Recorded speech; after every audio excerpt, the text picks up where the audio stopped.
series of talks promoted by the United States Spiritist Federation every Saturday morning at 11 a.m. Eastern Time. Today, I am so very happy to be here because we're hosting this talk by our dear, dear friend and member of the United States Spiritist Federation and Board of Directors, LIGIA Carvalho. Ligia will be talking to us today about Christ the Consoler. Before we turn into Ligia, I would like to take a moment to do an opening prayer. So if we could all just close our eyes. Let's just take this opportunity to open our hearts, open our minds to all the spirits of lights who are here today with us, along with our benefactors who guide us during journey on earth. May you all be blessed. May our dear friend Ligia receive inspiration during this talk, and may all of us be touched by her words of wisdom. So be it. Ligia, welcome. Thank you, Marcia. Thank you Hope so much for inviting me. Hope you're doing so well. And it is so, so good to have you here today to talk about Jesus, right? Yes. Jesus and his role as a consoler. This is such a relevant topic, especially during this pandemic, and so many of us dealing with different types of loss. So thank you so much, Ligia. Before Ligia begins her important message, I would like to allow to myself to formally introduce her. Ligia Carvalho is the secretary and the coordinator of the Spiritist Education Department and Bookstore for the Spiritist Center Divine Light in Newark, New Jersey. And Ligia co-founded that group, and she coordinates to date with a group of close friends. She's an active participant in the U.S. Spiritist movement as a speaker. She's also a member of the United States Spiritist Federation, and she serves as the Family, Youth, and Children's Spiritist Education Director, the FIXI department. Professionally, Ligia is a licensed therapist with over 10 years working with children and adolescents. She works with those with behavioral and mental health problems, and currently she works with the terminally ill as a hospice social worker. I would like to remind everyone in the audience to please send your questions. We have allowed time for that once Ligia concludes her presentation. So Ligia, please go ahead and get started. Thank you so much. Thank you, Marcia.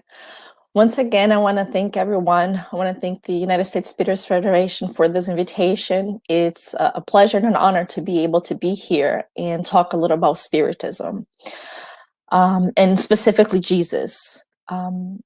Just like Marcia, how you mentioned, in this time of difficulties and the many challenges that we are all facing, Christ has been, or could be, that solace, that force that keeps us all hopeful and looking forward to better days. So the goal of studying this chapter of the Gospel according to Spiritism, Christ the Consoler, is with the hope that we will find more meaning and a better understanding of his message to bring us that hope. So when we go into this chapter, right off the beginning, we read, "Come unto me, all you who suffer and who are overburdened, and I will comfort you.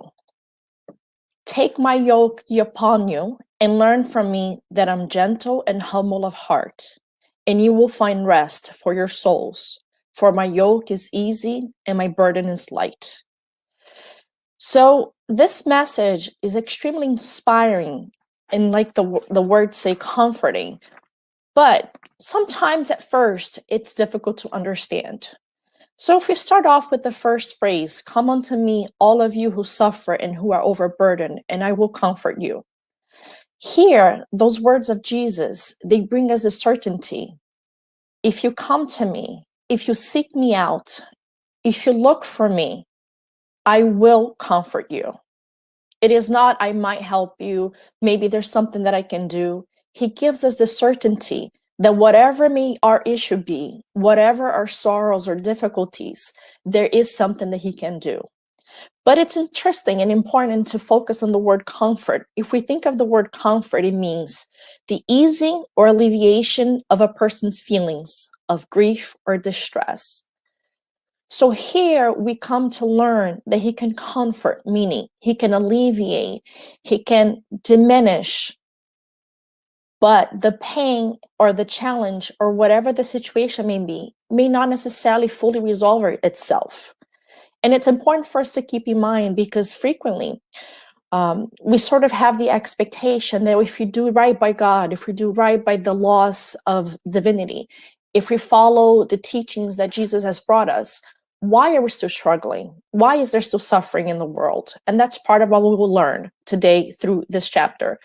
So he comes and he says, I will make you feel better.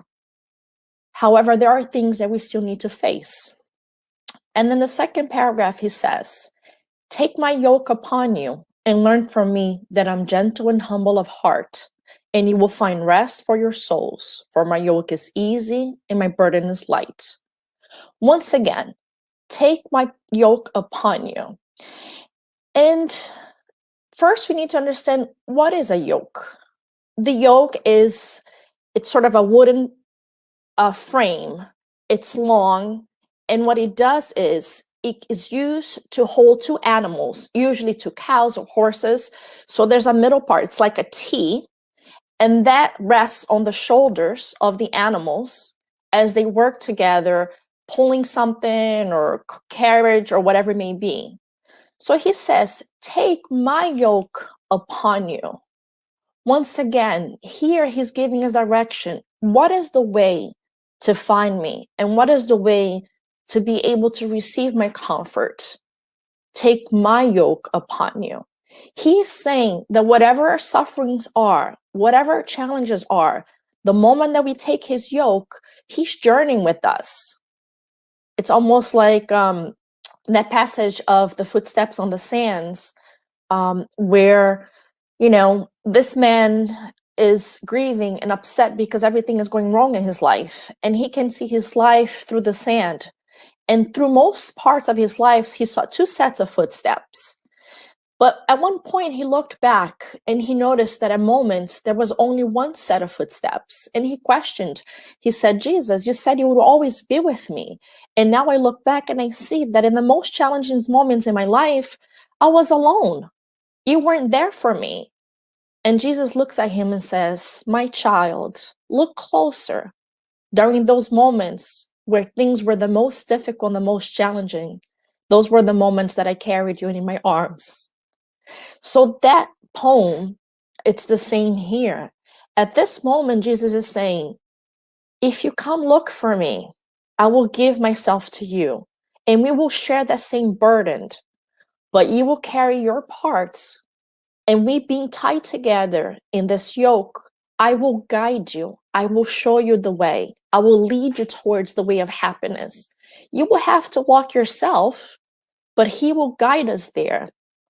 And then he goes further. You will find rest for your soul.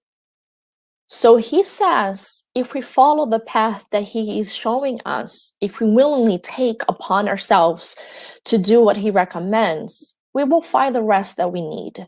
We will find that moment to re-energize, to take a breather, to refocus, and be able to assess, what is it that is going on in my life?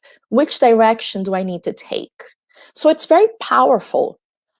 But once again, a lot of it shows the need for us as individuals and eternal spirits to having the willingness and the motivation to make a change. Many times we have erroneously believed that simply by praying, we will have our answers to whatever it is that our sorrows are. Yes, we need to first seek out, and prayer is that first step, but then we must take the yoke upon ourselves and make a change in the direction that we give our lives. And that's how we can find consolation, by making a change in direction. So which way to go? How do we make that change?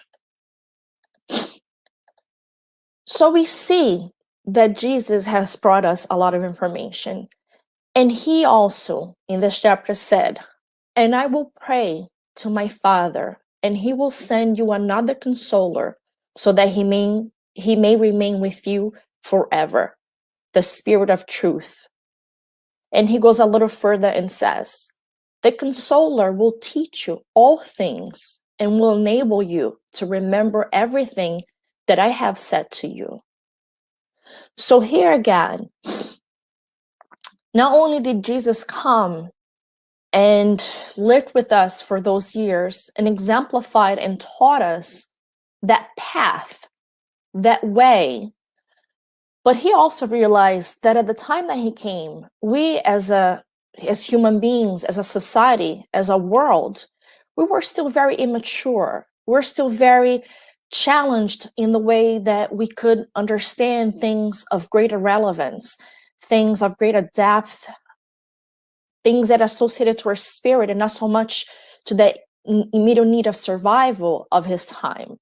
So he came and he brought us that hope and that teaching of loving God as our Father and loving one another as brothers and sisters. But then he also said, "I will pray that he will send you another consoler," because he knew that as a society, we would evolve. And as we evolve, there would be a need to know more. So that consoler is a Spirit of truth that would bring us, like he said on the second paragraph, teach you all things and will enable you to remember everything I have said to you. So now through this Spirit of truth, this new consoler, we would be able now to better understand all the things that Jesus has brought to us and go further into other things. Because Jesus purposely didn't teach us everything because he knew at the time it was more than we could handle. Already what he brought us, we still struggle nowadays to understand. So this Spirit of truth, this consoler, came to enhance and broaden that knowledge. And it's interesting, in a passage in the posthumous works of Allan Kardec, I think like every human being, Kardec exchanging a conversation with the Spirit of truth, he asked, and so who are you? What's your name? What should I call you? And I think that's part of the curiosity that we as human beings in the way of progression have. And the Spirit of truth said to him, "I have already told you, I am truth. To you, this means discretion. You will know nothing more about this." Once again, bringing that the importance is the message and the teaching, because there's a lot of contemplation. Is this, who is the Spirit? Where does he come from? But the truth is, he comes to bring us the message that Jesus has granted us of knowing more about his teachings, which bring us an understanding of God's divine law. And if we understand, and if we apply these understandings to our daily life, we will reach the greater consolation and the easier ability to walk with Jesus. So how did he bring this message? How is this consoler expressed in our daily living? And this is where the beauty of Spiritism comes alive. Spiritism has come to open eyes and ears because it speaks without figures or allegories. And in studying Christ the Consoler through the prism of the Spiritism doctrine, it's like unraveling a world of infinite opportunities to find our meaning and to find our sense of existence. Because now, not only can we go back and truly understand what it is that Jesus was teaching when he said what he said, but also we can move forward and be able to incorporate the reality of everything that we are living today in this world and within ourselves and find meaning. And for all of us, life, a lot of it is about finding a meaning, finding a purpose to continue to exist. And through the Spiritism and the enlightenment that it brings, we can have a better understanding of that. It says, it lifts the veil intentionally left over certain mysteries. So some of the things that we couldn't understand, some of the things that really made us struggle, and in particularly some of the things that we will discuss today is suffering. Why do we suffer? Why people die young? Why children die young? Why is there disease and terminal illnesses? Why are there so many things in the world that bring us suffering? So it says, Spiritism has come to bring supreme consolation, attributing a just cause and useful purpose to all pain. Now, when someone hears this, just cause and useful purpose to all pain, it is only natural that somebody can, take a look and what does that mean? Does that mean that we have to suffer? Does that mean that suffering has, it's a requirement for evolution?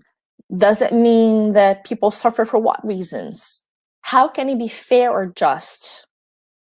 And these are some of the questions that we face with every day. If we take a moment now to think about this pandemic and think about the number of people that have been negatively affected, whether it has been through losing a loved one, whether it has been through their own struggles in medical and physical challenges, whether it has been through financial loss, and consequently, the loss of basic needs. How can that be fair? How can that be just? And Spiritism brings us the understanding of how does the laws work to bring that justice. Because you think of it, when he says, upon those who expect nothing after this life, or who simply doubt afflictions bear down with all their weight, and no hope comes to soften their bitterness. And one of the things we read in the beginning when he said, come unto me, and I will comfort you. He brings us hope, and he says that there's more to life than what we see in our everyday lives. And that's an important piece of Spiritism. It comes to teach us that life is not measured by this only existence. It is not just between birth and death, but we have the before, our previous lives, and we have the after, life in the afterlife, but also the opportunity to reincarnate. So the belief in multiple existences comes to bring a different perspective that totally shifts the paradigm of how we see our existence. But if we don't believe in this, if we believe that nothing exists after this life, that the only purpose of life is, like we said, the time between birth and death, then it totally makes no sense to have any type of difficulties or challenges. It makes no sense that illnesses should come. It makes no sense to try to abdicate ourselves or to forego of things in behalf of other people. Then why not live an existence of pleasures and self-indulgence? Because once we die, there's nothing, so I must enjoy everything. And then when difficulties come, that's when your faith and your belief makes a total difference. And, believing that all people here today, either you are spiritists or you are somebody who has a liking for the Spiritist doctrine or has a spiritual view in some ways. Some of this information is not new, but look again, it says, who simply doubt. And there's plenty of people that they believe, but they don't fully understand. So there's always a sense of insecurity and uncertainty. So if we live a life where there's nothing after, or we are constantly doubting, it becomes very difficult. And this is something that I see every day at the work that I do, working with individuals with terminal illnesses from anywhere from their late 20s to their late 90s. And it doesn't make a difference. Sometimes we think, oh, if you're 95, you've lived a whole life, so you better ready, you're more ready, you're better prepared to leave this world. And it doesn't happen that way. What we see that makes the difference is the belief that we have about what happens to us after death. And that makes all the difference, because those individuals that do have a belief, and they believe that there's some form of life afterwards, there's some form of justice, they may be scared, they may be sad, they may be struggling with letting go, but they are better prepared and they're less afraid, less anxious, and usually they're not angry. On the other hand, those individuals that think that there's nothing else, they are frequently very much angered, and it's a moment of anguish that lasts for the duration of their condition, because they cannot understand, why me? Why did this happen to me? Failing to understand that there are other things, and it becomes very difficult for them and their loved ones, and there's nothing that consoles them except the wish for that to come sooner. And they become so enraged that it becomes a very miserable existence. And that passes on to their loved ones and their family members. So we see how this belief system of nothingness can create such a state of disconsolation and discrediting and misery at times, that people are not able to function. So to know that there is hope for what? That all types of sufferings can find their consolation in the words of Jesus and the understanding of divine laws. It's like winning the lottery every single day of our lives. In two ways, or the two primary ways that Jesus brings us to have the ability to develop this trust, to have this belief, is having faith in the future and trusting in God's justice. And we're going to talk about each one of them a little more to help hopefully integrate, because we believe, but like the paragraph above said, sometimes we have doubt. Maybe especially in those moments where things are difficult, we may question God, question the spirits. How come? Why me? Is this really true? So what is faith? Faith means the confidence one has in accomplishing something, the certainty of achieving a particular purpose. So it's this belief system that no matter what, that we're going to go somewhere, that we're going to get something. And if we have faith, not just in the future, but in the words of Jesus, where he said, I will comfort you, we know that if we stick to our path, the one that he has guided us through his yoke, if we stick to that path, we will achieve consolation, and we will achieve the alleviation of our sufferings. It's knowing that the words that he has said are true and that we trust in them. True faith allies itself with humility. Those who have it put their trust in God more than in themselves. It's once again acknowledging that we are still imperfect spirits working towards our evolvement and working to become enlightened. And just like children who have to trust their parents, their guardians, who usually know best, we have to believe that God is our loving Father, and he's looking out for us, and he knows best. And that not all challenges are necessary sufferings or a means of, expiation or sinfulness. Challenges are also learning experiences. And if I put my trust in God, knowing that he knows best, I know that he is looking out for me. And when the time comes, whatever problems there are will be resolved, and a lesson will be learned. It also says that faith, divine inspiration from God, awakens all the noble instincts that lead humans towards the good. It is the foundation of regeneration. When we are closed off, when we are focusing only on our problem or problems, it is very difficult for us to see how that can be expanded into something different. And it also makes it difficult for us to see opportunities or ways out that maybe are not so clear. but that they are there because we are so focused. It reminds me of a story of this child.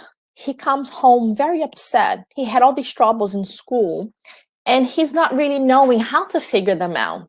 And when he gets home, his mom is home. And she said, you know what? How about let's make a cake? That way we can, distract you, can tell me all about your problem.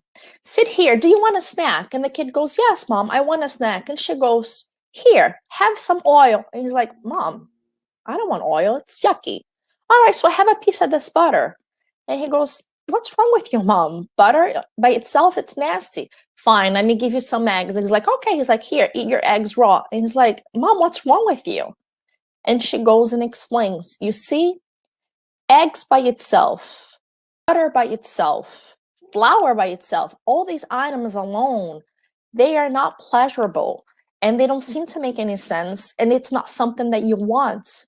But when you combine them in the right measure and in the right order, they make a delicious cake that you love to eat.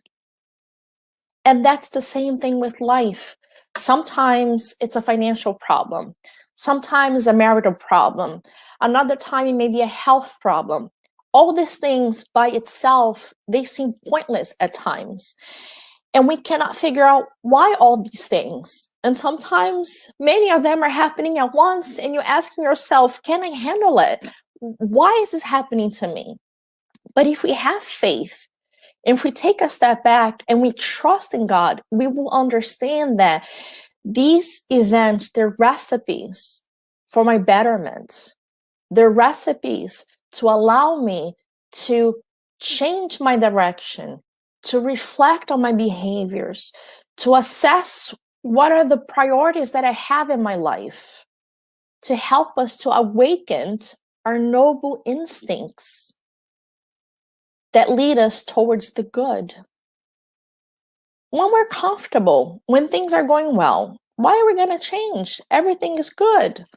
So sometimes coming out of that comfort zone or experiencing challenges is a way to awaken in us our potential as this perfect individuals, perfect spirits that we are meant to be.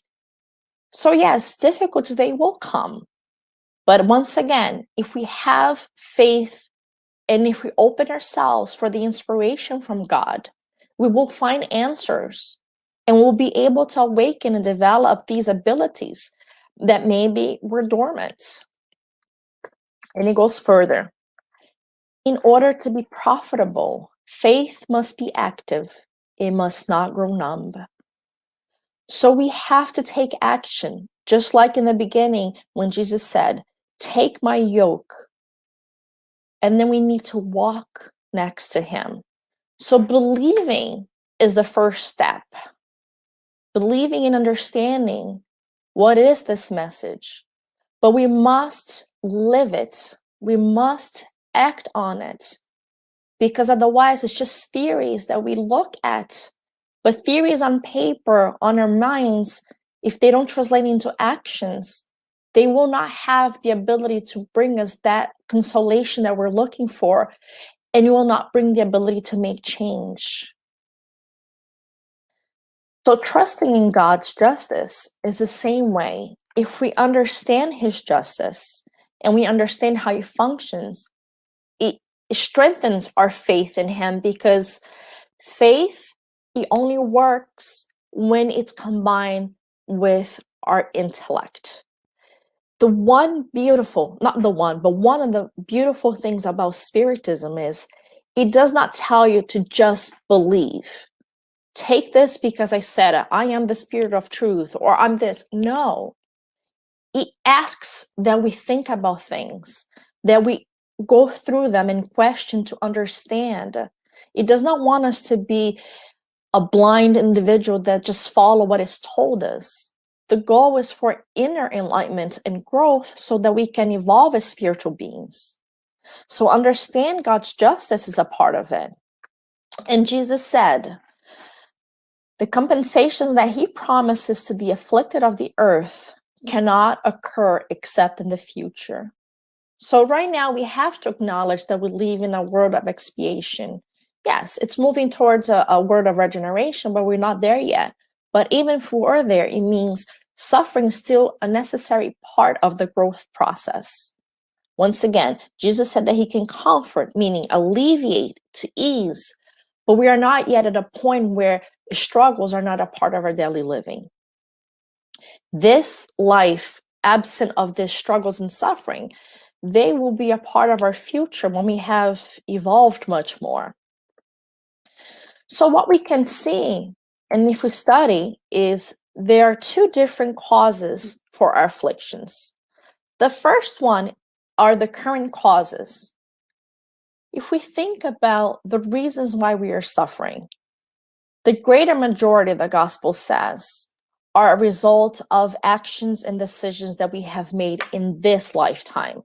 So we cannot blame a prior lifetime, we cannot blame obsessors, we cannot blame anything. It's just a consequence, a result of decisions that we have made in this lifetime. Well described by that phrase, if I only had or had not done this or that, I would not be in such a conundrum. I would imagine that every person watching today would be able to look back in their lives and think of, and it doesn't have to be big things, but I think all of us have things in our lives that if we could go back, we would make it different. We may not regret it, but we know that we could improve it. Some of us may have regrets. And these afflictions that we suffer today are a result of those decisions that maybe weren't the best, that maybe, we didn't think through the lines of our spiritual being. Once again, maybe we thought of it from the perspective this moment in this lifetime. And it does bring a lot of challenges and it brings a lot of difficulties. But at least those we can explain. Those, when they happen to us, at least we can go back and see a moment when it happens, a moment where we made the decision. But when we go into prior causes of affliction, for example, like I said, when somebody's born with a medical condition, when people pass away and die on unexpected circumstances at a young age, when financial things happen, we don't know. There's nothing in this lifetime that can explain, why am I going through this?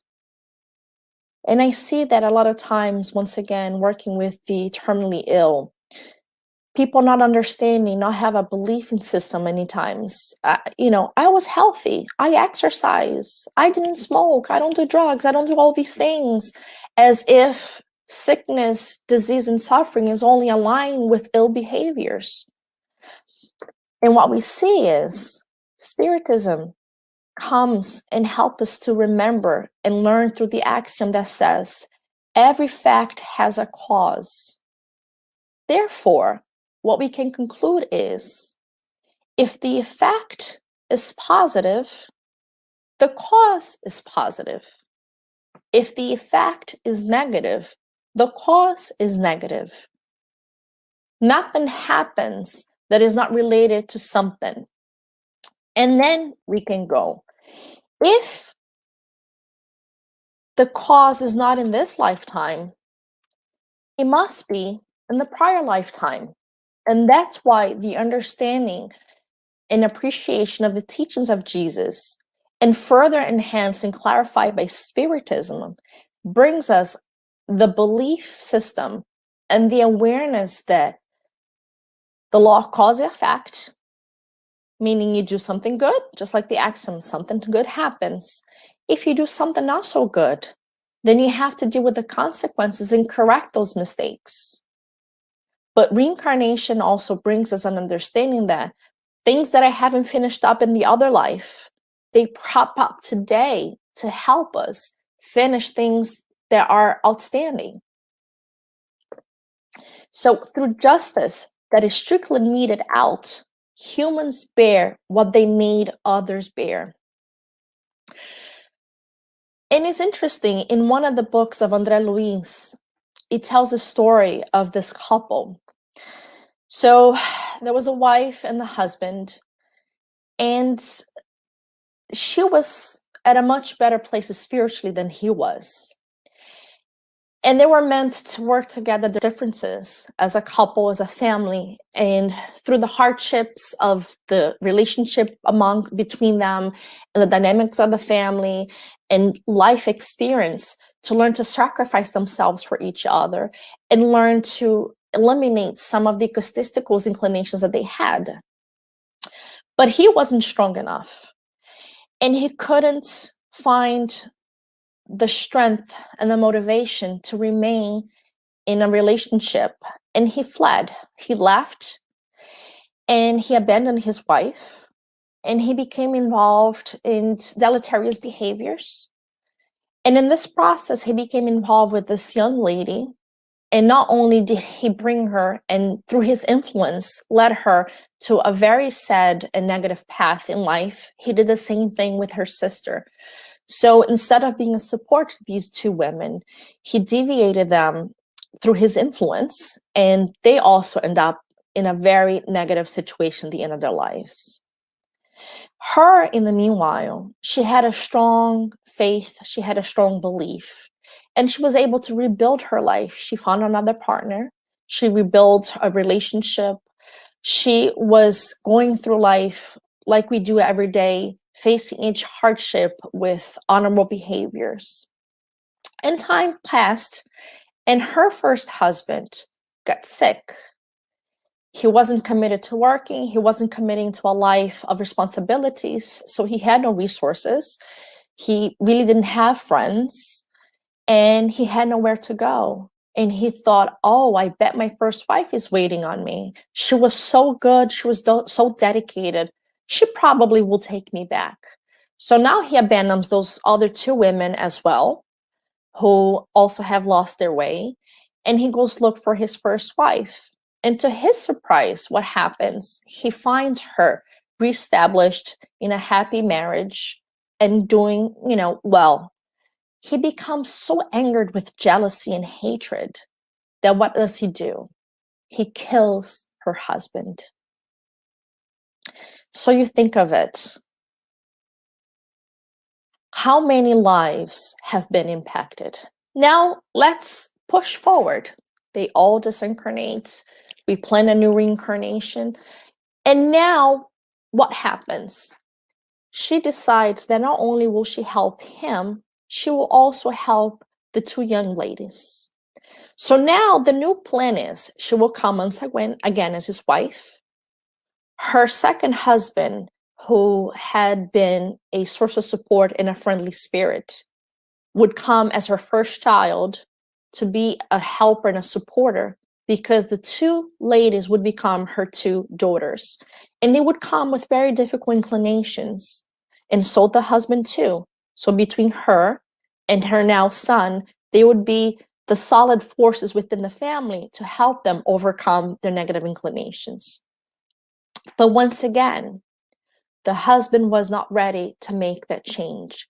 He felt that he was locked in. He felt a prisoner in that family. And he thought of leaving, but he couldn't bear the thought of leaving the two daughters. Because guess what? Him and the son, they did not get along. It was such a heated relationship, so much antagonism. It was a son, but he didn't like him. So one day he planned. He said, I will kill my wife, I will abandon my son, and I will run with my girls because I cannot live without them. So one night when he's planning to take action, the spiritual guides of that family intervened, and they woke up his little girl, and she starts crying and screaming. The wife runs in and sees him with a gun. And being the good heart that she had, she thought, oh my God, he's going to take his life. At no moment did he think him capable of doing something worse. And she tells him, if this is too much for you to bear, go, leave. I let you go. Go be happy. He's so ashamed and so taken by the energy of nobility and elevation from her. He runs scared, and he leaves, never to come back. And now she's faced with life as a single mom, taking care of her son or her 3 children. So we think, if we look at this current reincarnation alone, and we see all her suffering and all the challenges and all the dilemmas that she has faced and the kids are facing now, we can think, how unjust, how difficult, such a good woman. But if we go back on the past lives, we see that everything is meant to bring us the opportunity to make amends, to improve on things that weren't well resolved. The story goes on, and we don't really have the time, but in summary, she receives the support and she grows so much from this sacrifice that she has chosen to take upon herself to help these human beings, that she grows spiritually a lot, to the point that when the next reincarnation plans come, he's no longer, the husband no longer married to be in the same family or in the same relationship with her. He now has to go back and begin again with other relationships, with other spirits that are aligned in his same level of functioning, to one day be able to earn the right to be with her again, to resolve these pending issues. So we see that through the effects of the law of cause and effect, Jesus teaches us that God has a justice system that is infallible, and he only gives us things that can help us grow. So it becomes a matter of how we interpret these situations and how we take them upon ourselves. We're not saying that we are not going to be sad. We're not saying that it's not going to hurt or that we're not going to have moments of depression. What we are saying is that we are going to be able to face these problems void of rebelliousness, anger, or a desire for justice, or a constant state of depression and inability to continue. Yes, there will be difficult days, but we will be able to move on because, once again, like we said in the beginning, the comfort that alleviates and gives us hope and the certainty of a better future will be there guiding us and helping us to move forward. So Spiritism is the new science that has come to reveal to humans, by means of irrefutable proofs, the existence and nature of the spirit world and its relation with the corporeal world. And we can now see that our lives is just like, not trying to minimize, but like the baking of a cake. If we want to one day become something beautiful, something of importance, someone who's evolved, it will take the hard work or everyday experiences through many reincarnations. And some of these experiences, just like the husband will be facing, are the result of his negative decisions that were based on selfishness and the lack of insight about our spirituality. Others, just like the mother, the wife, they will be out of a sense of goodness in our hearts, try to help those around us. So not all challenges and difficulties are a punishment in the sense or the correction of errors. Some of them are a stepping stone to a better tomorrow. So the Spirit of Truth said, "Oh spirits, love one another. This is the first teaching. Educate yourselves. This is the second teaching." And we're going to take just a few moments, because we are coming to the end of our session, to talk about this educate yourselves. How can we take control over our lives? How can we improve or make changes so that we understand that path through the yoke of Jesus and develop a new way? And one of the first things is to remember that we are in control of our lives. Yes, divine law will sometimes limit, but we do have free will and we have the ability to make a change. So certain things in our life will need to happen because they are the consequences of prior actions. But how we respond to them beginning today will determine tomorrow. And that is the choice that we have. I can decide what to do with what circumstances in life presents to me. Just like this very simple story. It tells of this old farmer, and in his farm there was a dried well, and one of his donkeys fell in that well. He tried so many different ways to try to get that donkey out of the well, but eventually, after hours, he just gave up and he said, you know what? This donkey is old. This well had been in need of filling for so long. Might as well take care of two things at once. He called his farmer friends, and they all started to, one at a time, throw dirt into the well where the donkey was laying down in the bottom of it. And at first, the donkey started shrieking and screaming and crying because he realized what was about to happen to him. And then after a while, they noticed the donkey got quiet. And they got curious, what is going on? And they looked. And they saw that every time that somebody threw a shovel of dirt into the well, the donkey would shake it off and step up. He would shake it off and step up. And soon, all the farmers understood what the donkey was doing, and they were amazed. And after a couple of hours of throwing dirt into the well and the donkey shaking it off, the donkey climbed himself out of that hole and went running free in the pasture. And that's the same thing with us human beings. Sometimes when we have so many problems, we may feel like we're down in the bottom. And we feel like there's nowhere to go, and the hole is too deep for me to dig out of. Like there's nothing else to do. And that may be where you are right now. There may be how you feel, or somebody that you know. But once again, what Spiritism tells us is we can choose to sit there and let further dirt fall into us, meaning the challenges of life, the troubles, the disagreements, the frustrations, or we can use each one of those to be a stepping stone to get us out of that place. By doing what? Educating who we are, changing our way of being.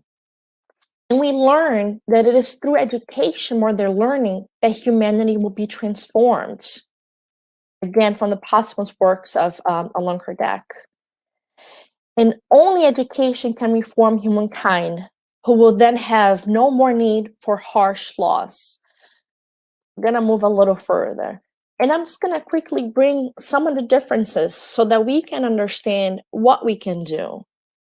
Educating ourselves is different than learning. And a lot of times we have focused our attention on learning. Oh, I read, the Spirits book every day. I listen to at least 1 or 2 lectures per week. I go to the Spirits Center. I read, the literature. That is learning, where we develop our intellectual values and we gain knowledge. It illuminates our minds because it gives us the information we need to understand things. But true education is where we need to develop our moral values, the values of our character. And that can only be done through inner transformation, when we develop the power of our spirits. And just like exercising, we need to flex our muscles. Challenges, they are those weights that makes us exercise the muscles of our spirit. Once again, we said before, if we're too comfortable, then there's no reason to change. So things will happen in our lives, some very difficult, some not so difficult, but all of them have the goal of bringing what? An awareness. Maybe I'm a little too impatient. Maybe I'm a little too quick-tempered. Maybe I'm a little too self-centered. Maybe I'm a little too this and a little too of that. It brings us the opportunity to do self-reflection. And God and the Spirits teaches us. He doesn't want us our suffering. He doesn't want our pain. The pain only comes to be a red flag, a symptom to help us once again going back to the beginning of our lecture, go unto Jesus, take his yoke upon us, and change the direction of our lives. So if today you are facing some form of difficulty, if you are facing some form of pain, be what it may be, it may stem from hardships or simpler things, whatever those situations are, they are an alert system blaring through your life to tell you, seek out Jesus, seek out his message, and take his yoke, because he will teach us the way. It's about changing the way that we conduct ourselves, changing the direction that we are giving to our lives, and most importantly, changing our priorities. Our society, and speaking particularly to those who live in the United States, we live in a country who gives us so much accessibility to financial material things, and who lately has put such an emphasis on self-pleasure that we forget that life is not this material body, and it's not meant to be a moment of enjoyment. It doesn't mean that we can't enjoy it. Yes, we should be happy and have fun, but enjoyment should not be our purpose. It should not be our goal.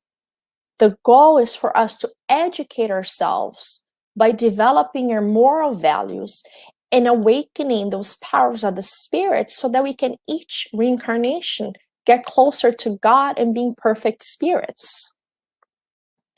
And that's what we learn in the gospel as well. The true spiritists can be recognized by their moral transformation and by the efforts they employ in order to dominate their bad instincts. So I focus a little more on the educate, because loving is a hard thing to do. We are still spiritual beings, much in the beginning of evolution. And we tend to have a selfish love. Love first to our biological family, usually, or our best friends. Love that puts others in harm if I have to choose my family, right or wrong. Then we extend sometimes to friends, maybe a neighbor. But it's difficult to love somebody we don't know. And it's even more incredibly difficult to love somebody who has done us harm. Forgiveness is a practice of love that we as a society struggle to embody and experience. But to be able to love, we need to evolve those skills within ourselves. And that's why I focus a little more on the educate. Because love will not come naturally. It may feel natural for maybe a child or a partner or a family member, but beyond that, it sometimes feels very unnatural. And it's through practice and constant doing that something that is unnatural will become natural. So if we do the hard work of self-awareness, of learning where my tendencies are, and remember, self-awareness is not about seeking out what's wrong with us. That is a misconception that is very belittling. Self-awareness is about finding our potential. So we find out what we do well, and we bank on it, and we expand on it, and we invest on it, and we learn what we don't do well and utilize those strengths to transform our vulnerabilities and our negative tendencies. And if we start doing that, we are becoming better spirits. And then even if I'm not able to love my neighbor, those who have done me harm, I will be able to respect them. I will be able to coexist with them without hatred, without separation, without division. Because it's not about agreeing or being like someone else, but giving people the right to be who they are, because ultimately we will all reach the same goal of perfection. So nowadays, it's more about working within myself learning to control who I am. And yes, control. That's the first step because we are not yet able to transform. So as we get to know our strengths and our vulnerabilities, we learn to control both to then make a difference in how we act. And that will give us greater opportunities and greater probabilities of happiness. Because if you go back to the axiom, every effect has a cause, if my cause is based on decisions that are thought out through the prism of Spiritism and the vision of Jesus Christ, we may not do what we want, but we will do what we know to be right. And that's the difference to diminish our suffering. I have had plenty of opportunities in my life to not be happy, to be suffering. And I have in some of them failed and take the wrong path. But what makes the difference is this constant effort to dominate my bad inclinations. So it's not about not hating someone. It's about not acting in hatred. It is not about disliking someone. It's about not acting disrespectfully. It's not about not wishing somebody ill, because in reality we do. But it's about not doing them ill. That is what will make the difference and allow our lives to be better and give us a rest, like Jesus said. Being a Christian is not a matter of how to believe. It's a question of character, incorruptible character, strong and consolidated through long and persistent self-education work. So if nothing else can we learn from this lecture today is to know that I am in total control of my future and my happiness. And yes, and if today there's too many troubles, so be it. I was ill prepared. I wasn't so well aware. I didn't have the knowledge. And I made bad choices in prior lives or in my younger years. But I can start today changing my way of thinking, changing the way I see the world, changing the way I respond to the situations that life brings to me. And be ready, because if you decide to change, God and the good spirits will give you the opportunity. And they will not all be as easy, but they will be the way for you to build a happier life. They will be the way for you to have more positive consequences than this. So the first step to starting that process of finding consolation is to know that you can be better and you can make better choices that will bring a better day in our lives. Because ultimately, it's all about who we are. And to finish, there is a passage, Malachi, verse 3, that says, "He sits as a refiner and purifier of silver." So there was a group of women studying the gospel, and they came through this section of it, and it said, "He sits as a refiner and purifier of silver." And they couldn't quite understand what that truly meant, the full impact of that. And one of the women offered to go and find what the refining of silver, what the process of refining silver was like. And she said she would go and get back to us and, let everybody know. So that week she called a silversmith and she went looking to get an appointment and watch him do the work. She just mentioned she just wanted to learn the process. So what she noticed that he did was he picked a piece of silver and he put it into the fire, in the heart of the fire, so that the silver could heat up. And she looked and she said, and she thought it was interesting because he sat there just holding the silver. And she wondered, what is that connotation has to do when he said that God, sits as a refining purifier of silver? So she asked the silversmith if it was true that he had to sit there in front of the fire the whole time, or if he could just prop the silver, then walk away. And he said, no, no, no, I have to be here the whole time. Not only do I have to be here, my eyes need to be on the silver. And she wondered why, and she asked, and he said, if I leave the silver alone, even one moment too long, it would be destroyed. So I have to wait for the right moment to take it out, and I cannot, look away for one moment. And she looked at him and she asked, how do you know when the silver is fully refined? And he looked at her and smiled, and he said, oh, that is easy, when I see my image in it. So Jesus said he sits as a refiner and purifier of silver, meaning our guardian angel, God, Jesus, all of those who love us, they sit there as purifier, waiting for the day, letting us go through our hardships because it's the part that we cannot avoid. It's taking away our imperfections to bring our true spirit of perfection.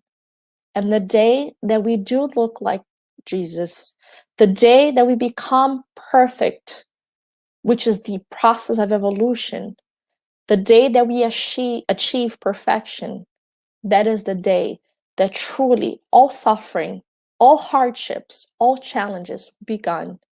But if we understand that they are a process to make us better, it changes the way we feel about life. And it gives us the opportunity to reconsider our actions and work through the problems for a better outcome at the end. I hope that all of you can find some solace and hope knowing that we have an insurmountable amount of resources in the spiritual world through, like I said, our guiding angel, the message of Jesus, the understanding that the Spiritist doctrine brings to give us a certainty that all challenges are temporary and true happiness is achievable through the works that we do every day in our lives. May you be consoled. May you find some hope and peace, and may God and Jesus be with us always. Thank you. Thank you. Thank you so much, Ligia. It is just great and enlightening discussion. But for everybody else, we have a few moments. We are now open for comments and questions from the audience.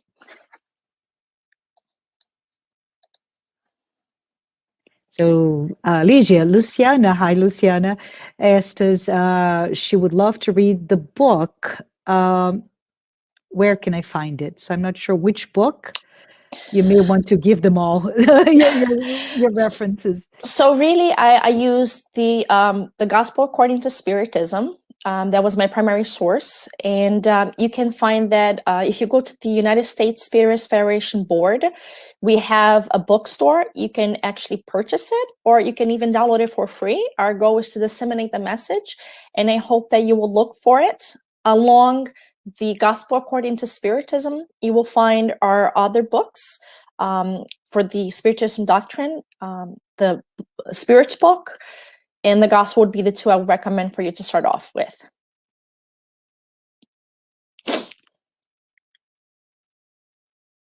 I think this is it, right? So let's see if we have another question. So hi, Yasko. Ligia, Yasko asked, she said, it is said that the lack of faith goes with increased doubt, almost as an opposite trait. Don't you think Spiritism is better to diminish doubt through its teaching rather than try to awaken or sustain faith? So, like we said, faith, it can only hold if it meets reason face to face. That's what Kardec has taught us. And that's why one of my comments was, one of the beauties of Spiritism is that it doesn't expect us just to accept, it expects us to understand and to learn. So the teachings, they bring us the ability to process and understand the laws of God and how they impact on our daily living. And with that, it amplifies the way we see our life, knowing that life is not just this momentary period. Everything seems less difficult, or time makes a change. So if we gain this understanding, And if we have this change in perspective about life and we acquire the knowledge, then it makes our faith stronger, because then I understand. If I tell somebody, oh, just believe in reincarnation and you're suffering today because you must have done something wrong in the past, sometimes it's not enough. But if we understand the process of reincarnation, we understand the process of the laws of cause and effect, we understand that even if we lose a loved one, we will meet them again because life continues in the afterlife, and we acquire this knowledge, then we are able to change the way we feel. And that's part of the reason why I focus on the educate ourselves, because once again, feeling love, feeling faith, it's a very evolved sentiment. And sometimes it's difficult for us to grasp. But if we start off with understanding the reasons why and how God functions, it makes us more confident, and then we doubt less, therefore we trust more, and we strengthen our faith. So I hope that answered the question. I hope it did. So Kirsten, hi Kirsten. She asked, thank you, Ligia. Talking about Christ, what would be your suggestion on how to talk to people about him without the religious context implications?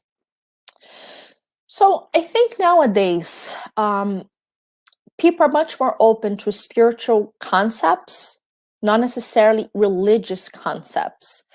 And a lot of times when people hear the word Jesus or Christ, they associate with some forms of religious, especially religious from the past. So one of the ways, first of all, to have anybody be willing to listen, Emmanuel already said, we have to exemplify first. So the first step would be to conduct yourself in such a manner that people would have an interest in knowing, oh my God, how do you deal with these challenges, or how do you deal with life in such a positive manner or such a confident state of being? And that's what will open up the space for you to say, well, what makes me feel this way? What makes me able to deal with life's difficulties? It's my belief system. Oh, really? So what's your belief system? And then you will have the platform, because you already established that whatever you believe in works because you're living it. You were going through whatever your challenge was, and in no moment did you lose faith. Did you become desperate? Did your life fall apart? Did you lose the joy of living? And that's powerful. And that's once again why the focus was on education, because if we believe it, we are an example, we live it, we make it true every day. And people will notice the difference by how you choose to live your life. And when they come to you, they will be willing to listen, because they will have seen the effect. Remember cause and effect. They will have seen the effect of this belief system of yours. And at that point, you will slowly introduce my faith system. My faith system is Jesus, and then present Jesus from the perspective of Spiritism and not other religions. That is why it's such a challenge, because if we talk about Jesus, but we don't do Jesus, people are not going to listen, because they're going to go based on what they see. It's almost that line, the American line, you talk the talk, but you don't walk the walk. We got to walk the walk, and people will want to hear. Very good. Awesome answer. Thank you, Ligia. Glaucio, hi Glaucio, asked, what is the best way to extract the teaching in our suffering? So each suffering is very individualized. If we get two people going through the same hardship, we cannot say that the reasons are the same. Let's say two people are struggling with financial difficulties because of the pandemic. One person may be suffering it because they've been too selfish and never wanted to share. And maybe the other one is suffering because they were too proud and they always needed to have the most expensive and the best, and they don't know how to downgrade. So there's in so many difference, and it's very personalized. That's why if you meditate, if you pray, and if you work every day on seeing how you feel because of that, the person, for example, the person that has lost their financial means, because they were proud, they will realize that what upsets them the most is not that they cannot buy things, is that they cannot buy the type of things or the brand names or whatever it is. The other person that cannot buy much will realize that they don't want to share, they don't have to take from others, that they just want to have more and more for themselves and no disregard for other people.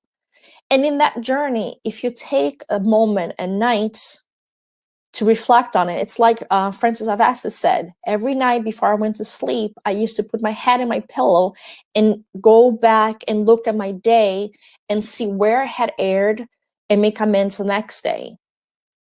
It's a similar process. If we take a quiet moment, be it in a shower in the morning, be at night before we go to sleep, whether we take a break during lunch, and kind of reflect on our lives and try to find out what is the feeling that upsets us the most, we will start to realize what are the propensities that we have that need to be changed. One simple analogy too that we can use, and to tell you how difficult this process is. Well, and this analogy was easier before COVID-19, let's keep COVID-19 out of it. But think of the cold or the, or allergies. People had allergies or they had a cold. They're very similar symptoms. You got that raspy nose, runny nose, your throat is itching, you may have a headache, you maybe feel foggy.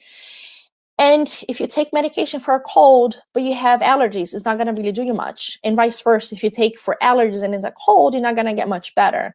With time, through repetition of symptoms and trial and error, you eventually will be able to figure out, okay, what I have is a cold and not an allergy and vice versa. And you'll be able to give the proper remedy. And it's no different for our moral inclinations.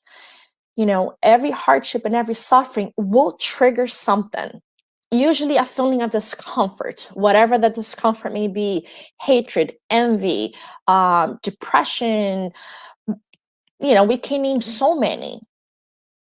It's a matter of every day trying to study and fine tune it and hone in. And once we figure out what it is, that feeling that upsets us the most, now that we have achieved awareness, we can start to work on it. That's how we take the most out of suffering. And also, the positive way, suffering can bring very good feelings. It can give you confidence. It can allow you to realize that you trust and you truly believe what you believe. It allows you to see that you have strength that you didn't know you had before. So not all suffering are negative. It can be a beautiful opportunity of knowing yourself and becoming proud of who you are. So don't take all challenges as a negative thing. Embrace it, because it can turn into a beautiful moment that will comfort you and give you strength for futures to come. Absolutely. So we have Marcelo Albernaz asking, what's the book about the husband, wife, and children? I don't remember which one. I know it's one of André Luiz. If anybody who's listening remembers, sometimes the intuitions of stories come to mind. So I don't remember which one it was. I apologize. I can try to find out and eventually get back to you. I don't promise I will, because I may have to read all books. So if anybody who's listening remember, somebody answered Action and Reaction. So the book, it's called Action and Reaction by André Luiz. Thank you, Kirsten. Very good. Very good.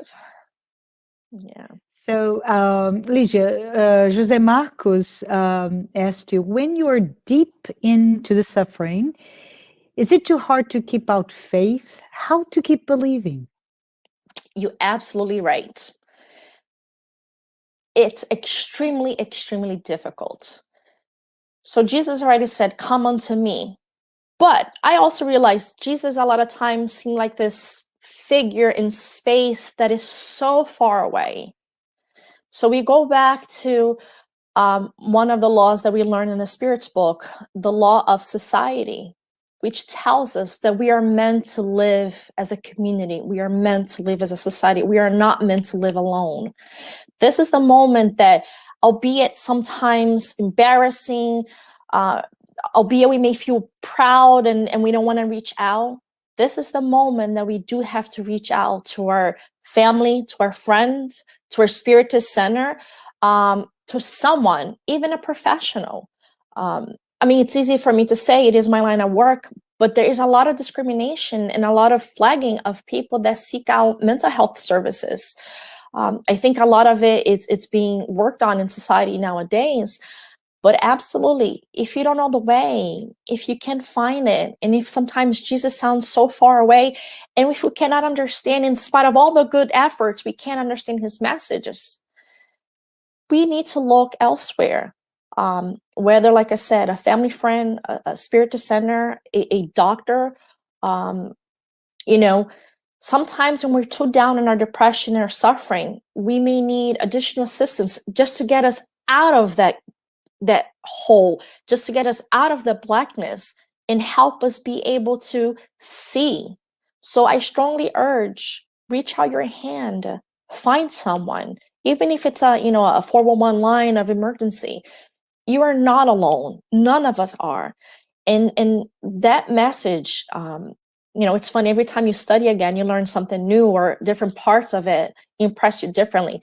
And for me, that beginning when Jesus said, "Put unto you my yoke," and for me at that moment, I felt like Jesus was embracing me and literally just tying himself to me and saying, "I will walk with you for as long as I need to, and I will pull you towards the right way. You just have to want to seek me out." So if anyone is really struggling right now, seek someone out. You are not alone, and you shouldn't have to feel like you're alone. The federation's here, your local Spiritist center. If you don't know where to go, once again, if you go to the site of the federation, there is a listing of centers near you. Call a friend. Don't think that you're alone, because you're not. And through the support of someone, they will get over that hump. Sometimes you just got to get over the hump, and then you'll be able to walk by yourself eventually. Absolutely. Thank you. Thank you so much. welcome. As you can see, www.spiritist.us. That website will have you links to the bookstore for those books that LIGIA mentioned to us. And if there's any additional questions, feel free to ask at that website. There is an info at spiritist.us. There are several people that put other questions, LIGIA. We just don't have enough time. I want to say thank you, all of you who were here. And I would say to you, from me to you specifically, thank you. Wow, what an inspirational talk. And thank everyone who watched this live talk. Those who have been following our weekly talks, please note that next Saturday, it will be January 30th at 11 a.m. Eastern Time. Please don't miss João Korngold. And João will be speaking about free will, which ties very nicely with today's talk by LIGIA. LIGIA, before we close the live, would you mind saying a prayer? Sure, it'd be my pleasure. Thank you.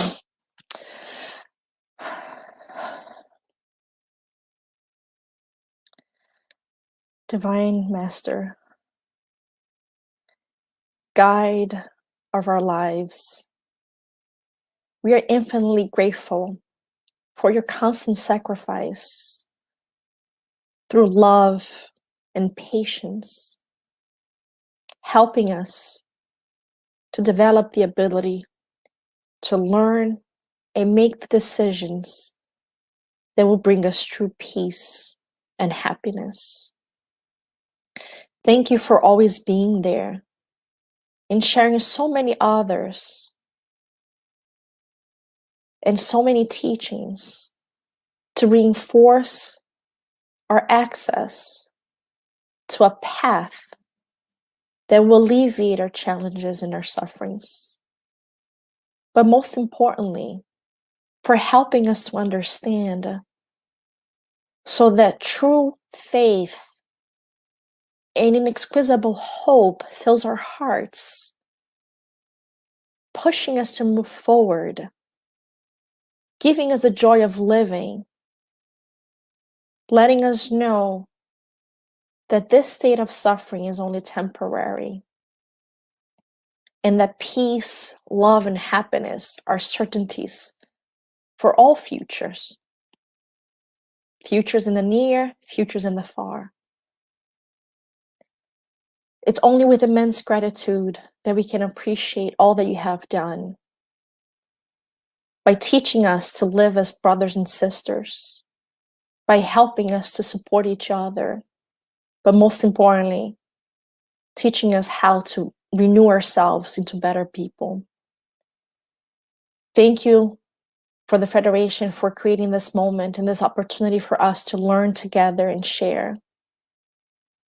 And I'll take this opportunity to personally to thank my family, my friends, and the Spiritist doctrine that has helped me to learn how to suffer in peace and faith, having the certainty that God loves us and that all He wants for us is our betterment. May we all one day be able to drink from the same water, having this faith and certainty. And may we all support each other in our growth. Thank you, and so be it. Thank you. Thank you, Ligia. Thank you, everyone. Have a great weekend. Keep safe.